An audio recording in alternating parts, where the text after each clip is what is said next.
इसके अंदर कुछ नहीं करना है, फैक्टर करना है। इनमें जो कॉमन है वो कॉमन ले लेना है और बाकी लिख देना है, बस बहुत आसान है। तो पहले इन दो को ले लेते हैं अपन। तो इन दोनों में आपको क्या कॉमन दिख रहा है, यहाँ देखिए x की वैल्यू 2 है, एक्स स्क्वायर है तो एक्स 2 है यहाँ पे, और यहाँ x 1 है। तो इन दोनों में एक x कॉमन है, तो इस एक x को बाहर ले लेंगे। तो यहाँ 2 थे, एक बाहर ले लिए तो कितना बच गया, यहाँ 1x बच गया। यहाँ 1x था, 1x बाहर ले लिए तो क्या बच गया, ओनली y बच गया, और बीच में साइन था प्लस का। तो ये तो इसका हो गया। अब इन दोनों को कॉमन लेंगे, बीच में साइन रहेगा प्लस का। इन दोनों में कुछ कॉमन दिख रहा है आपको, हाँ 8 कॉमन दिख रहा है आपको, तो 8 बाहर ले लेंगे और x प्लस वाई। इनमें हमेशा एक बात ध्यान रखनी है कि जो ये ब्रैकेट में आ रहे हैं ये दोनों वैल्यू हमेशा सेम रहेगी, ये दोनों हमेशा सेम रहेगी। तो बस कुछ नहीं, ये दोनों सेम आ रही है मतलब वहाँ से सही है। तो x प्लस वाई, और जो ये बाहर दोनों लगा इनको एक साथ लिख देना x प्लस 8, बस ये आपका आंसर हो जाएगा। इसमें आ जाइए सेकंड क्वेश्चन में, इन दोनों का पेयर बनेगा और इन दोनों का पेयर बनेगा। इन दोनों में आपको कुछ कॉमन दिख रहा है, हाँ आपको पता चल रहा होगा कि ये 3 की टेबल में ये भी आता है और ये भी आता है। 3 5 जा 15 और 3 2 जा 6, और x यहाँ पे भी है और यहाँ पे भी, मतलब x भी कॉमन है। तो यहाँ पहले तो ले लेंगे अपन 3 और x। अब 3x बाहर आ गया, तो x तो बाहर आ गया तो यहाँ ओनली y बचेगा, और 3 बाहर है तो यहाँ 15, तो यहाँ पे 5y आ जाएगा। माइनस का साइन है, 3 2 जा 6 होता है, तो 3 तो बाहर है तो 3 2 जा तो 2 यहाँ आ जाएगा। x बाहर अपन ने पहले ले लिया है तो अपन इसको नहीं लेंगे। अब इन दोनों में कुछ कॉमन दिख रहा है, तो आपको पता चल रहा होगा इन दोनों में कुछ भी कॉमन नहीं है। तो जिसके साथ कुछ भी कॉमन नहीं होता उसके साथ अपन 1 ले सकते हैं।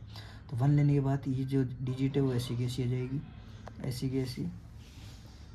अब आप देखेंगे मैंने बताया था कि ये दोनों में से सेम होनी चाहिए, देखिए ये दोनों में सेम है मतलब सही जा रहे हैं। तो बस कुछ नहीं, इन दोनों को लिख देना है, और ये जो दोनों बाहर आए इन दोनों को एक साथ लिख देना है, ये आपका आंसर हो जाएगा। थर्ड क्वेश्चन है, ये बिल्कुल सेम है इनकी तरह, तो ये तो सिंपल है, तो आप इसको ट्राई करना और कमेंट में बताना इसका आंसर क्या था। अपन फोर्थ क्वेश्चन पे जाते हैं। तो फोर्थ क्वेश्चन को सोल्व करने से पहले अपन देखेंगे कि इन सब में क्या क्या कॉमन आ रहा है। तो पहले अपन ऐसा करते हैं कि इन दोनों को कॉमन ले लेते हैं। एक तो चलो इनको ही कॉमन लेते हैं, तो आप देखो कि अगर अपन इसके साथ कॉमन लेंगे तो इन दोनों में तो कॉमन आ जाएगा, लेकिन इन दोनों में कोई कॉम्बिनेशन नहीं बैठेगा, क्योंकि 3 की टेबल में 25 नहीं आते और 5 की टेबल में 9 नहीं आता।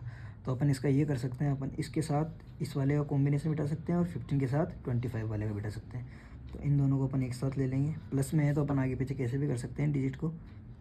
तो ये हो जाएगा 9q प्लस 15 और प्लस 25p। अब इनका सही कॉम्बिनेशन बैठ गया। तो अब इन दोनों में कॉमन लेंगे और इन दोनों में कॉमन लेंगे। इन दोनों में आपको दिख रहा होगा 3 की टेबल में आते हैं दोनों, तो 3 इसमें तो कॉमन है तो 3 बाहर ले लेंगे।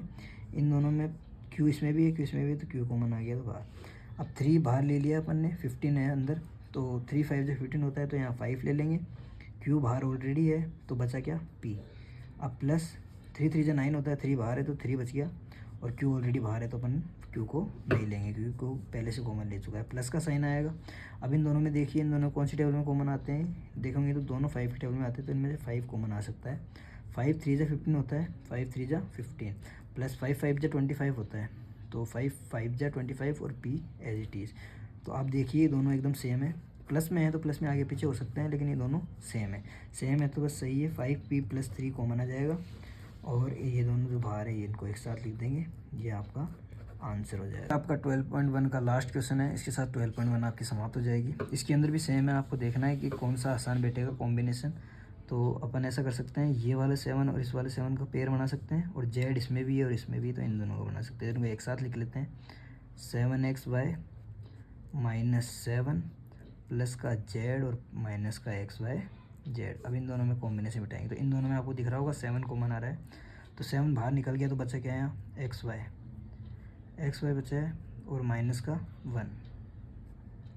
इन दोनों में आपको कुछ कॉमन दिख रहा होगा, तो आप बोलोगे कि हाँ z कॉमन दिख रहा है आपको, तो प्लस का z तो 1 और माइनस का xy होगा। तो इसके अंदर देखिए ये आपके सेम नहीं आ रहे हैं, तो आपको सेम लाना पड़ेगा। तो अपन कुछ और ट्राई करते हैं इसके अंदर। तो इसके अंदर ऐसा हो सकता है कि माइनस का 7 कॉमन ले लेते हैं अपन, माइनस का 7 कॉमन लेंगे तो ये प्लस की है तो ये हो जाएगी माइनस की, और ये हो जाएगा प्लस का, तो माइनस का 7 हो जाएगा। तो यहाँ इसको 1 मिनट अपन ऐसे लिख सकते हैं, माइनस का 7 प्लस 7xy। अब आप देखिए माइनस का 7 बाहर आ गया तो यहाँ क्या बचेगा 1, और माइनस माइनस प्लस होता है तो यहाँ अपन माइनस लेंगे, माइनस का xy। अब देखिए माइनस और माइनस मिलके प्लस हो जाएगा, तो ये प्लस का 7xy वापस हो जाएगा। फिर यहाँ प्लस का जेड अपन कॉमन लेंगे, जेड कॉमन लेंगे तो यहाँ हो जाएगा 1, जेड बाहर आ गया, बचा क्या xy। तो अब देखिए 1 minus X Y 1 minus X Y same हो गए हैं, तो यहाँ हो जाएगा 1 माइनस एक्स वाई और